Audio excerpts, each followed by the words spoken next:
magkaroon ka na sinasabing at-tawakkulu ala Allah subhanahu wa ta'ala. So, ano ibig sabihin ng tawakkul? Ha?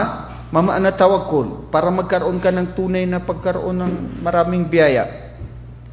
Tawakkul, walay sa tawakkul. Magkaiba yung tawakkul doon sa tawakkul na yung waw ay may alif. La. Tawakkul, yun ang tao na nagtatawakul daw sa Allah, nananalig daw sa Allah, pero wala siyang ginagawang paraan para matamo niya ang isang bagay na gusto niya at mitihin sa buhay. Ang Islam, hadal Islam, hadil aqida, dinun wa amalun. Ito ay relihiyon at ito ay pananampalataya na may kilos, may gawa. Hindi pwede na maniwala ka lang sa Allah na wala kang ginagawa. Hindi ka nagpapatira pa, hindi ka nag-aayuno, hindi ka nagbibigay ng zakah, ayaw mo mag-hajj. Oh bro, ba't ayaw mo mag-hajj? Okay lang, kasi sinabi man ni Ustad Amrullah na mag-niya ka lang, na makakapag-hajj ka na.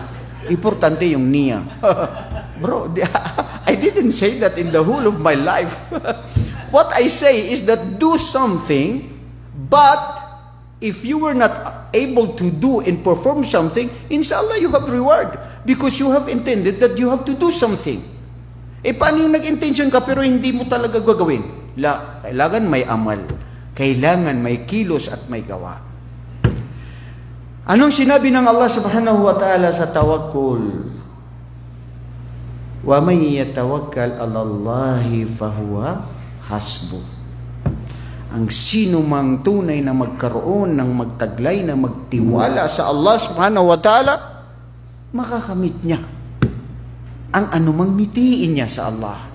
Tunay lang na magkaroon ng tiwala sa Allah subhanahu wa ta'ala. At ang Allah subhanahu wa ta'ala ay hindi niya pababayaan ang mga taong tunay na nananalig sa Kanya. Mga taong laging nag-uugnay sa Allah subhanahu wa ta'ala. Mga tao sila ay laging mayroon silang koneksyon sa Allah subhanahu wa ta'ala.